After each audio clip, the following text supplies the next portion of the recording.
మన ప్రభువును రక్షకుడైన యేసుక్రీస్తు నామంలో అందరికీ వందనాలు. ప్రియమైన నా తోటి సహోదరులారా, ఈరోజు దేవుడిచ్చిన ఈ కృపను బట్టి మరి ఒకసారి నేను మీతో మాట్లాడాలని ఆశపడుతున్నాను. ప్రియమైన వాళ్ళారా, విషయం ఏమిటంటే, ఈ జనరేషన్లో మనం చూస్తున్న పరిస్థితులను బట్టి మనం మేల్కోవాలి.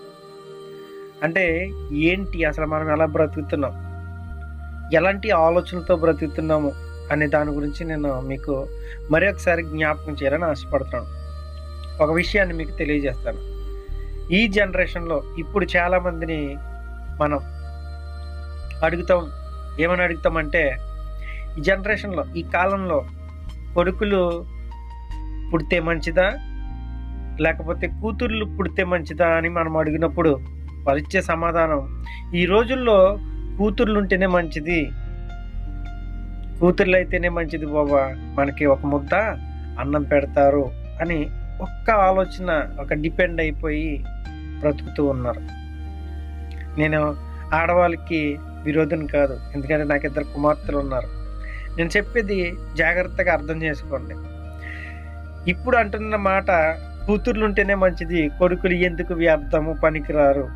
ఇది ఇప్పుడు ఈ జనరేషన్ ఆలోచన. గతం 10 సంవత్సరాలు వెనక్కి వెళ్ళి చూస్తే అదే కూతుర్లని కంటుంటే, కూతుర్లు పుడతారని తెలియక కూతుర్లని కనేసి, అలాగా కన్న కూతుర్లని, చిన్న చిన్న బేబీలని చెత్తబుట్టల్లో పాడేశారు. ఇప్పుడు 10 సంవత్సరాలు వెనక్కి వెళ్తే కూతుర్లు పుడితే చంపేస్తున్నారు, కూతుర్లు పుడితే చెత్తబుట్టల దగ్గర పడేస్తున్నారు, కూతుర్లు పుడితే పెళ్ళిళ్ళు చేయలేక అక్కడక్కడ దిక్కులేని వాళ్ళగా వదిలేసిన పరిస్థితి మనం 10 సంవత్సరాల క్రితం మనం చూస్తున్నాం. ఆ జనరేషన్, ఆ సిచ్యువేషన్ అప్పుడు అలా మాట్లాడారు. ఇప్పుడు ఏమంటున్నారంటే, కూతుర్లే మంచిది, కొడుకులు వద్దు. అప్పుడు కొడుకులు కావాలి, కూతుర్లు వద్దు అని అన్నారు. ఇప్పుడేమో కూతుర్లే కావాలి, కొడుకులు వద్దు అంటున్నారు. ప్రేమైన దేవుని పిల్లలు, జాగ్రత్తగా పరిశీలించండి. మనిషి యొక్క జనరేషన్కి ఎలాంటి ఆలోచనలతో నిండి ఉన్నాడు. 127 కీర్తనలో ఏమంటున్నాడంటే, కుమారులు యెహోవా ఇచ్చు స్వాస్థ్యము అంటున్నాడు, గర్భఫలము దేవుడిచ్చు బహుమానమే అంటున్నాడు. ఇక్కడ ఏమంటున్నాడంటే, కుమారులు యెహోవా ఇచ్చు స్వాస్థ్యము అంట. అంటే కుమారులు అన్న దగ్గర ఇంగ్లీష్ బైబిల్ ఏమంటారు, చిల్డ్రన్స్ అని ఉంటుంది. అక్కడ కుమారులు అనేటప్పటికి ఆడ మగ అని భేదాలు లేవు. కుమారులు అంటే చిల్డ్రన్స్ అంటే పిల్లలు దేవుడిచ్చు బహుమానం అంట, పిల్లలు దేవుడిచ్చు స్వాస్థ్యము అంట. దేవుడేమో గర్భఫలము దేవుడిచ్చి బహుమానం అంటే, ఆ గర్భంలో నుంచి వచ్చే ఆడ మగని కంపేర్ చేసి మనం వేరు చేసి మనం ఏమంటున్నామంటే రకరకాలుగా మనము మాట్లాడుతూ ఉంటున్నాం. ఈ మధ్యకాలంలో బాగా ఇదైపోయిన విషయం ఏంటంటే, ఈ మోటివేషన్ వల్ల నిజంగా కుమారులు అన్నవారు ఇలాంటి మాటలు విని నిజంగానే మేము ఎందుకు పనికిరామని వాళ్ళు సైకోల్లాగా, శాడిస్టుల్లాగా తయారయ్యి నిజంగానే అలాగే బ్రతుకుతున్నారు. ఇంకా విషయం ఏంటంటే, ఇప్పుడు కూతురు ఉన్నవారు ధన్యులు అంటున్నారు. కూతుర్లు ఉన్నవారు ధన్యులేంటి? బైబిల్లో ఎక్కడ వ్రాయబడలేదు. బైబిల్లో రాయబడిన మాటలు, ధన్యులు అనే మాటను వ్రాయబడినప్పుడు ఎలా అన్నాడంటే, సాత్వికులు ధన్యులు, దుఃఖపడేవారు ధన్యులు, ఆకలి దప్పులు కలవారు ధన్యులు, సమాధానపరచువారు ధన్యులు, నీతి కొరకు హింసించబడుచున్నవారు ధన్యులు, హృదయ శుద్ధి గలవారు ధన్యులు అని ధన్యులు అన్న కాడ ఈ మాటలను వ్రాయబడి ఉన్న దేవుని పిల్లరా. కూతుర్లు ఉన్నవారు ధన్యులు అని ఎక్కడ వ్రాయబడలేదు. రాయబడింది ఏంటంటే, కుమారులు యెహోవా ఇచ్చు స్వాస్థ్యము, గర్భఫలము దేవుడిచ్చి బహుమానమే అన్నాడు. గర్భఫలాన్ని గురించి చాలా గొప్పగా చెప్తున్నాడు. అంటే ఆడ మగ అని భేదం లేకుండా గర్భము దేవుడిచ్చి బహుమానం అని తెలియజేస్తున్నాడు దేవుని పిల్లలారా. నేను ఇంకో విషయాన్ని చాలా ఖచ్చితంగా రూఢిగా చెప్పదలుచుకున్నాను. ఏంటంటే, ఈ జనరేషన్లో కూతుర్లే మంచిది, కూతుర్లు పుడితేనే బాగుంటుంది అనే ఉద్దేశం అసలు ఎలా వచ్చిందనే దాని గురించి నేను ఎక్స్ప్లెనేషన్ చేస్తాను ఈరోజు. ఏంటంటే, అది ఒక పెళ్ళైన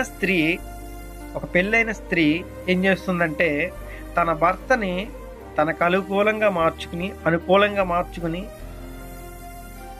భర్త తల్లిదండ్రులని చూడనివ్వకుండా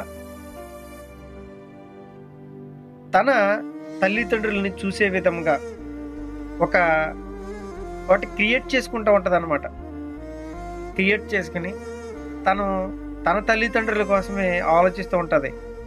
ఇప్పుడు తన తల్లిదండ్రుల్ని, ఒక ఆడపిల్ల తన తల్లిదండ్రులని చూసుకుంటుంటే తన భర్త ఏమండవు, ఎందుకంటే తల్లిదండ్రులు పెంచారు ఇంతకాలం కాబట్టి చూసుకుంటుంది అని అనుకుంటూ ఉంటాడు. అదే ఆడపిల్ల తన అత్తమామలను చూసినప్పుడు ఎందుకు చూస్తున్నావు, వాళ్ళకి మనకి సంబంధం ఏంటి, మనం వేరేగా బతుకుతాం, లేకపోతే వేరేగా కాపురం చేద్దాం, మనం ఇలా బతుకుతాం అలాదని ఒక మోటివేషన్ అనమాట. ఇప్పుడు కొడుకుల్ని ద్వేషించడానికి కారణం ఏంటంటే భార్య మాట విని కొడుకేమో తన కుటుంబాన్ని చూడటం మానేస్తున్నాడు. భార్య ఏమో తన తల్లిదండ్రులను చూసుకుంటూనే తన భర్తతో కాపురం చేస్తుంది. ఇప్పుడు మీకు అర్థమైందా? కూతుర్లు ఉన్నవారు ధన్యులు అని ఎందుకు అన్నారు? మీకు అర్థమైందా? నేను మళ్ళీ మీకు అర్థమయ్యేలా చెప్తాను. కూతుర్లు ఉన్నవారు ధన్యులు అని ఎందుకు అంటున్నారంటే, పెళ్ళైన తర్వాత ఒక కోడలుగా ఆ ఇంట్లో అడుగుపెట్టి ఆ కుటుంబాన్ని నడిపించాలి కోడలు. అక్కడ ఏం జరుగుతుందంటే ఒకరి కూతురే కాకపోతే ఇంకొకరికి కోడలుగా వచ్చిందన్న సంగతి మనం మర్చిపోతున్నాం. కూతురిగా సక్సెస్ అయింది కానీ కోడలుగా ఎక్కడ సక్సెస్ అవ్వలేదు చాలామంది. కూతురిగా సక్సెస్ అవ్వడానికి కారణం ఏంటంటే భర్త కుటుంబాన్ని వదిలిపెట్టి తన తల్లిదండ్రులను చూసుకోవడం వల్ల కూతురిగా సక్సెస్ అయింది. అదే కూతురు కోడలుగా సక్సెస్ అయిందా? ఎందుకు అవ్వలేదంటే భర్త కుటుంబాన్ని వదిలిపెట్టేసి సెపరేట్గా కాపురాలు చేయటం, ఇది పరిస్థితి. ప్రేమని దేవుని పిల్లలు జాగ్రత్తగా అర్థం చేసుకోండి. నేను చెప్పే మాటలు ఎవరిని కించపరచట్లేదు. నేను చెప్పాను నాకు 2 కుమార్తెలు ఉన్నారని. నేను ఎందుకు అంటున్నానంటే చాలామంది జీవితాల్లో జరుగుతున్న సంఘటనలు ఇవన్నీ కూడా. నేనైతే నాకు కూతురు కొడుకు అని భేదాలు లేవండి. ఇలాంటి భేదాలు ఉన్నాయని చెప్పి నేను ఒక ఎక్స్ప్లెనేషన్ ఇవ్వాలి సమాజానికి. కూతుర్లు గొప్పవారే, కుమారులు గొప్పవారే. అయితే మనం ఇలాంటి మోటివేషన్లు ఇవ్వడం వల్ల వారు చెడిపోతారు. మన పిల్లల్ని మన చేతులతో పాడు చేసుకోకూడదు. ఇలాంటి మోటివేషన్లో స్పీచ్లు అక్కడక్కడ వినేసి నిజంగానే అలా మనం మాట్లాడుకుంటూ ఉంటే కనుక మన జీవితాలని మనమే కాల్ చేసుకున్న వారం అవుతాం అనమాట. కాబట్టి దేవుడిచ్చిన బహుమానాలని, దేవుడిచ్చిన పిల్లల్ని మనము బాగా పెంచుకుని, మనకు అనుకూలంగా మనం పెంచుకుని, మనం మార్చుకుని ఒక క్రమ పద్ధతిలో మనకు పెంచి దేవుని మహిమార్థమే వారు వాడబడాలి. అలాంటి ధన్యత మీకు మాకు అందరికీ దేవుడు దయచేయను గాక. ఆమేన్. Praise the lord.